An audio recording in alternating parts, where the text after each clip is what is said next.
Hello everyone, welcome back to the TJOmega channel for day 1497 of our daily content grind. So, we're here to discuss the brand new Thundercracker toy. Well, we're here to discuss the discussion that is revolved around the brand new Thundercracker toy. Because this thing looks like everything we have always wanted ever since the 2006 Classic Seeker came out. It seems to have addressed literally every issue we might have had with every previous Seeker toy. It looks absolutely magnificent. It's cartoon accurate, looks like it transforms really well, it's exceptionally clean, and it's just ideal. And it's coming out as a Voyager. It's ideal. And the term that everyone starts sticking to a toy like this, and I've seen this a lot lately since this toy got announced, was mini masterpiece. So let's kind of discuss mini masterpiece today. So there's a few toys that I see mentioned a lot for this title, and there's some that I really think should be in that discussion. And then, should we even be using this phrase? We got a few things to discuss today. So for starters, this is not a new term. It has been used in the last few years, especially since Studio Series 86 became a thing, especially since Commander Class became a thing.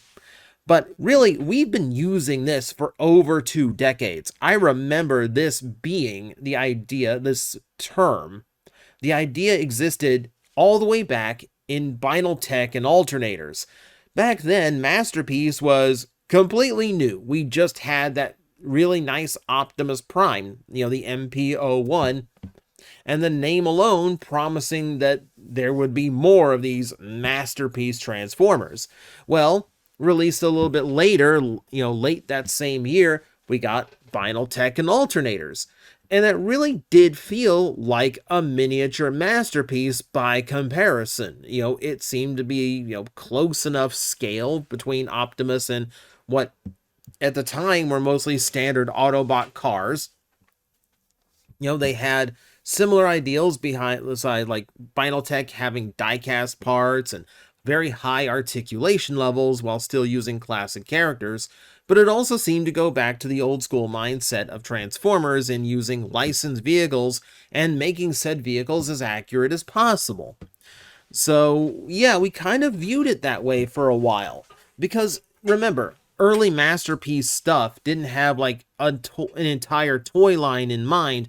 It was designed to be like the occasional special edition of certain characters, almost like entering a Hall of Fame, But when it expanded into a full toy line after MP10, that's when you started to get those like different sizes, and they started to try to keep like a uniform scale, and things changed pretty dramatically. But for a while, alternators seemed to fit the bill. It seemed to be like the same mindset of those big Transformer Masterpiece toys, but in a smaller, much more affordable package. So we've been using it for a while, but that's not what we use it for today. Today, it pretty much means the most ideal a Transformer can get as far as articulation, features, and much more importantly, accuracy to the original design. So some examples I've seen tossed around are 86 Hot Rod. And yes, 86 Hot Rod I would consider something of a mini masterpiece of a toy. Concerns over translucent hinges aside, the toy itself does exceptionally little wrong. It's very well articulated. The transformation is pretty brilliant. It even incorporates the aspect of the transformation we all thought was kind of impossible for a toy to do. The one on Quintessa where his arms rotate around mid-transformation.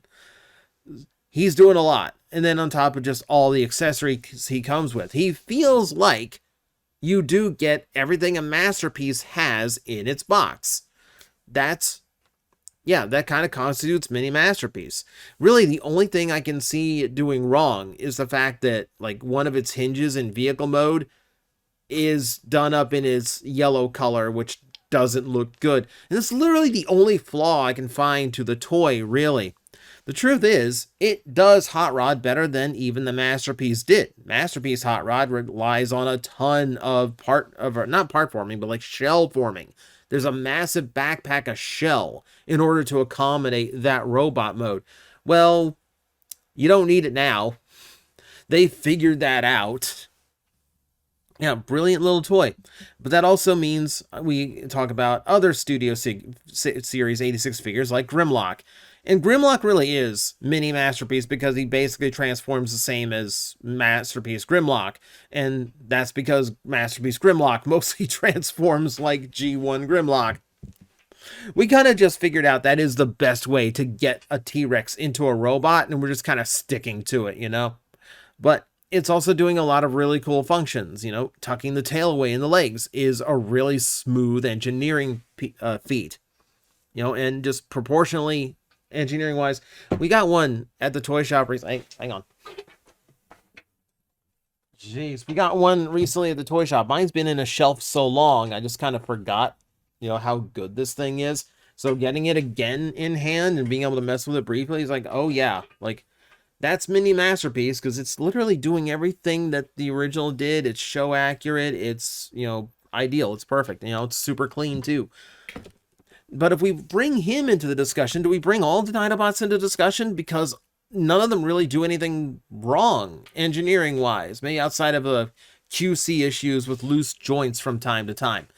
But really, all of them are exactly the way that you would expect 86 Dinobots to be, especially after Grimlock.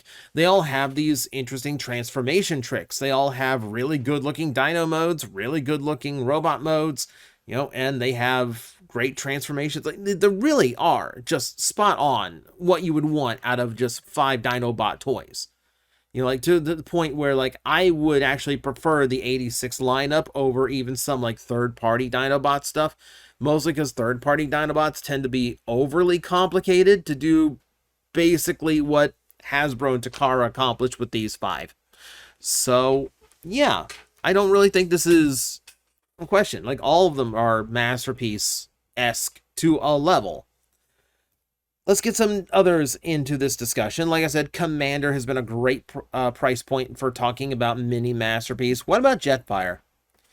Because this is one of those where, like, I really don't feel like it does anything wrong, and I don't see what I would do differently to improve it from here. It's doing what I didn't think was possible, which is creating that round-ish design from the original cartoon and actually making it work. And making it into, like, the actual vehicle that he transformed into in the cartoon. Yes, there's a Masterpiece toy that does it marginally better, but for a far more comfortable price, this does accomplish basically the exact same thing. And it's a gigantic figure on top of that. Like, it scales to the rest of your Generations team very, very well. And it does what you want it to do, you know? Like, it's got the battle mask if you want to look more like the G1 toy. It's got the flipping Autobot symbol if you want him to look like a Decepticon from his debut. It is unquestionably doing everything I think a Jetfire toy should do, especially to represent the cartoon version of Jetfire. I don't hear of it in the Mini Masterpiece discussion, but it really should be there. I'll tell you who's there a lot now is our 86 Optimus Prime. And again, the Commanders kind of nail this, don't they?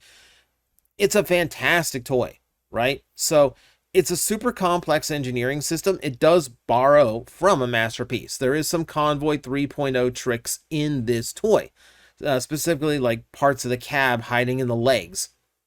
But it's still intuitive enough that I find it fun to transform, and I don't get lost during the transformation. That's the difference between this and MP44 is this one feels a lot smoother. It feels like it's the same design mindset, but it's just accomplished in a far cleaner, nicer way. And that's what really drives it home for me as Mini Masterpiece. This feels like it could have been the engineering of the Masterpiece toy if the Masterpiece wasn't being overly slavish to what it had to accomplish. I feel like this one accomplished the exact same thing. And they'll both end up with a big backpack as a result. Now, in the Masterpiece's defense, it has a sound box. That's why it has a backpack. But at a smaller scale and a smaller budget, this one manages to basically the same backpack. Basically, they come out being roughly the same. It's a really impressive job. But this is one of those molds that does still have like naysayers that will find things to nitpick. They will nitpick that backpack because, oh, a third-party toy did it better. Well, third-party toys have unlimited budgets, you know, and they don't care about whether or not kids can afford them or not. They just charge whatever. So I don't think that's a fair comparison. Compared to anything we have in Generations. Yeah, I do think this is masterpiece level.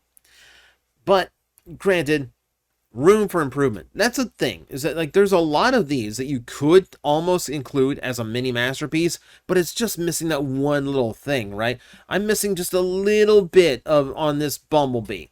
Like, and that part of it is because the size and the price point do not match. Like, he really did need a little bit more accessory to make that $25 price point not suck. But really, engineering-wise, design-wise, he's about as good as you can get without being a licensed Volkswagen Beetle in robot mode, in vehicle mode. But I don't even think that would be entirely accurate, because even in the cartoon, he wasn't like a strict Volkswagen Beetle, right?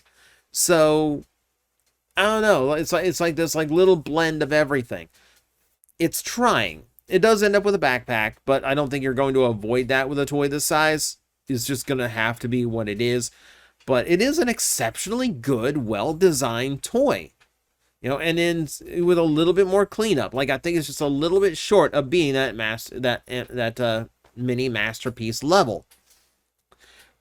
Now, Bumblebee comes up short because they really should have like either cleaned him up a little bit more or just made him feel more like his price point. On the other hand, I feel like 86 Ultra Magnus is also in that discussion for mini masterpiece, but I don't think it for the right reasons. I think this one misses the mark and not enough people bring it up. So in the case of Bumblebee, they needed to add more. It wasn't quite enough. Like, I just needed more to that toy. I needed to do more. In this case, the toy does everything it needs to do to qualify for this. It goes from full car carrier vehicle mode all the way to super robot, and it does it in a really nice way. But Ultra Magnus in the G1 cartoon is tall before he is wide. And that is the problem I have always had with the 86 Ultra Magnus. It's designed to be wide. You all have all of these like folded panels between his body and his shoulder, which in the cartoon doesn't exist. So really what this toy needed to do, instead of creating this like lasagna of plastic parts that fit between his shoulder and his body, what you needed were those panels to fold around the body and then fold back to the torso, so that arm that makes up the extension of his trailer could just go flush to the center of his chest. It's what it needed to do, and it does not do that, and it frustrates me greatly. Yeah, he's just too wide. He's too thick. This is thick Ultra Magnus. And like, Ultra Magnus is tall. Not thick, he's tall. Now, if it was like an IDW Magnus is designed to be thick in both head and body. But at the very least, that would have been proportionally accurate. This one is just off, and I don't see enough people bringing it up. It's like, well, he's a thick boy. He's just too thick. Well, I'm bringing it up now. Magnus is too thick. Magnus too thick. Thick with two C's. I would really prefer, like, if this had been re-engineered a different way. I think it falls short of mini masterpiece, even though technically it's not doing anything wrong. I think it just misses the aesthetic mark. And then we have the great debate. I call this mini masterpiece. I absolutely call this mini masterpiece. This is doing brilliant stuff with its engineering. That tank mode vanishes into a very screen accurate Megatron robot mode. It's articulated all the way down to fingers. It has everything I want a modern Megatron toy to have. It's a little bit weird in the tank mode, but you're not going to get screen accurate and clean tank mode at the same time. But that said, therein lies the problem, right? You're going to have people who will never willingly call this a mini masterpiece, all because it doesn't turn into a gun. And we've had that debate a million times on this channel. We know why it can't be a gun, and do not suggest your way that it could actually be a gun you have not figured out something that Hasbro's professional and very expensive lawyers haven't figured out in 40 years. I'm sorry, you're not that clever. So there is no way of getting this thing out as a gun. We have to accept the tank. And to be a tank and still be this screen accurate is amazing. And I think it deserves credit for that. But there's going to be people who will never call it a mini masterpiece. There's people who don't even call it an 86 Megatron because of that change. You know what? That's a fair opinion to have. Because, okay, hashtag not your Megatron. I get it. But I think this is the best retail Megatron toy we have gotten in a long, long time. Potentially the best ever. And I think it deserves credit for that. And I think just how efficient and fun this toy is should actually be taken into account. Not a lot of people do. More people do. But we can extend this, right? There are molds that we should be calling mini masterpiece, even though we don't, and they really should for a lot of other reasons. And we can't just stick this to G1, right? Like, look at him. Look at Commander Armada Optimus. Like, how do you do better than that? Like, how do you do better than that? You turned, like, his legs that were not supposed to be solid legs into solid legs in a very articulated, combined mode. You know, he has the details. He has all the function of the original that you want it to have. None of the dumb light-up stuff that didn't work anyway. This is spot on. This is spot on. But I feel like because Masterpiece only barely touches outside of G1, I feel like anything non-G1 never gets brought up in the discussion of Mini Masterpiece. And it really should. It really should, because this does feel Masterpiece quality at a very much more affordable price, I should say. So, can we retroactively call a few other things Mini Masterpiece, because they are done that well? Go back to Kingdom Cyclonus. Never mind the terrible stock photo, because someone at Hasbro did not realize that those wings fold to the back of his shoulders. Some people are not that bright. But the toy itself is immaculate. It's clean in both modes, incredibly sleek jet mode. Transformation is fun. Design is spot on. It looks exactly like, you know, how I want Cyclonus to look.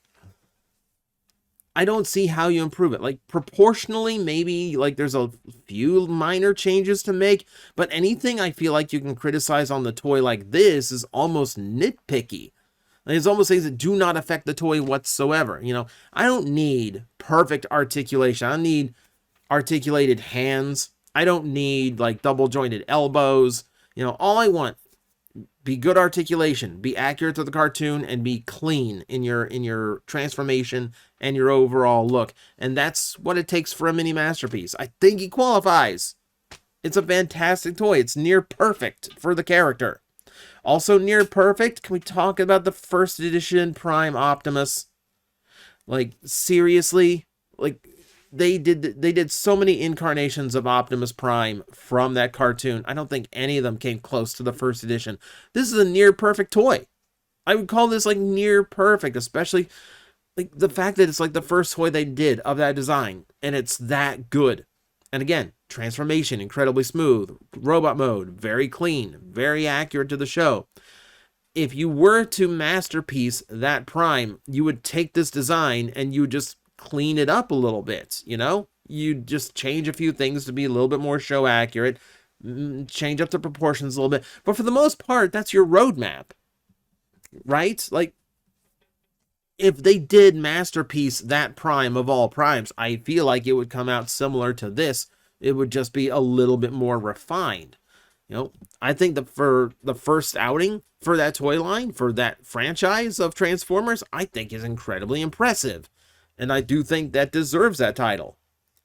Right now, though, we are looking at the future. And, like, we're looking at that sound wave and going, well, maybe. You might have what it takes to be mini masterpiece. You even have all that extra advanced articulation. But then again, maybe not. You know, we kind of, you know, it's easy to see, like, a few weird things to him. Like, where his shoulders are setting and are articulated. That looks a little bit odd from here. You know, the tape deck mode, we have not gotten a whole lot of looks at, so there's that. Oh, and then there's Ravage, you know, where, like, I don't know why his missile pods are sitting like that. I have seen it attached better, but it still ain't great. It still doesn't beat like previous Ravages. And even the new Thundercracker, like, you could absolutely nitpick it because there are things it's doing wrong that I think might disqualify it. You know, you can't get it screen accurate without part forming the tail fins behind the wings. If it was on some kind of armature that folded up and landed behind the wings, just pegged in to hold them there, then that's fine. Then you're more in line with Mini Masterpiece. What gets to me is the hip skirt. Like, I hate when they do just like one big piece of hip skirt. So like if I move one leg up, he just basically flashes me. And things like that, like poses to look weird, you know? Like, that's the thing. So I don't need him to have like articulated hands to call him Mini Masterpiece, but I would like him to look good when he's doing normal pose stuff, right? So it's things like that to go through my head. So that's basically where we are at the moment. I do feel like we get a little bit too happy to throw that term around, but there's definitely toys that warrant it. You know, it's an interesting moniker because it kind of brings up, well, what's the point of Masterpiece when the retail toys coming out are this good? Especially considering the way Masterpiece has been the last few years. But this is just a short list of candidates and ones that I think we already accept as Mini Masterpiece. Let me know in the comments below what you would consider a Mini Masterpiece that was not discussed today. I want to hear other options. If we're doing the Hall of Fame of Mini Masterpiece toys, you have to put in the nominations right now as your task in the comment section below. But I'll leave you to that. Thank you very much for watching. I will see you next time.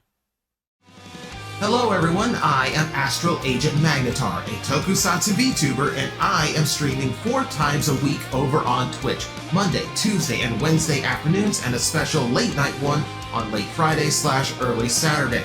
So come watch, come hang out, and let's make an impact together.